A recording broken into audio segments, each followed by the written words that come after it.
We did it. We successfully launched the SAIGU429 Roots to Fruits Scholarship.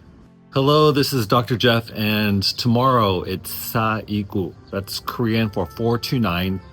And just like 9/11 was a marker in American history, SAIGU is also a marker in American history, Korean American history, as 34 years ago, that marks the day of the civil unrest and riots, which caused so much destruction in Los Angeles, especially in K-Town, especially towards Korean businesses.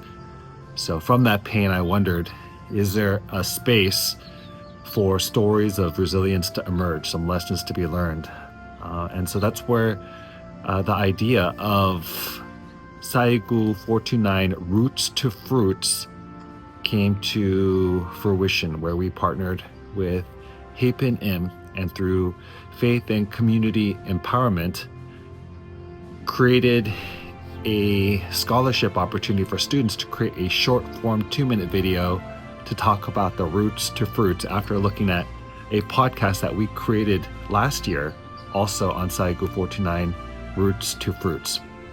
And so sometimes when you work on a project and it's taken months to build out and you have a chance to have it happen, I just really love to take a moment to think about positive thoughts and say, like, we did it, you know? Of course, there's more work to do, but to take a moment to say, we did it. And to see so many students all across the nation participate in this, and to be a part of the fruit, to tell the story and themselves be changed on how to build mutual understanding and solidarity.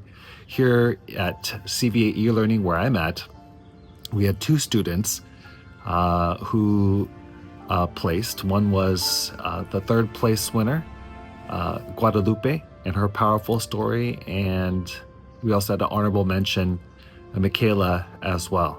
And so glad to see them also receive some scholarship money, also recognition from State Treasurer Fiona Ma, Congresswoman Judy Chu, Mayor of Palos Verdes Paul Saw, and also just having a chance to share their story across the nation through the Faith and Community Empowerment database.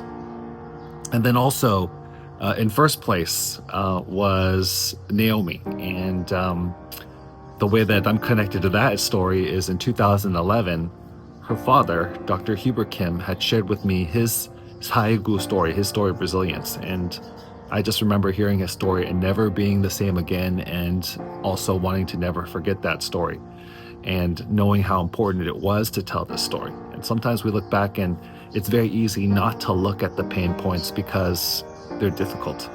But what if we didn't allow that pain to go to waste? And so what a special blessing it was to see his daughter receive the 1st place award.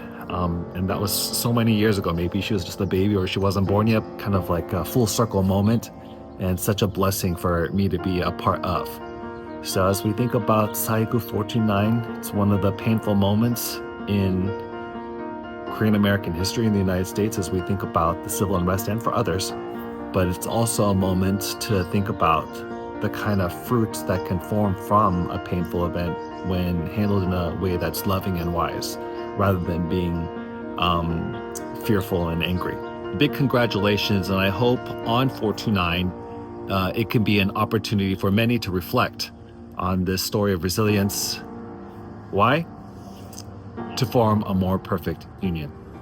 It was so painful. There were so many lessons learned, and over the years, I believe that for me personally, we have really worked to create bridges of understanding.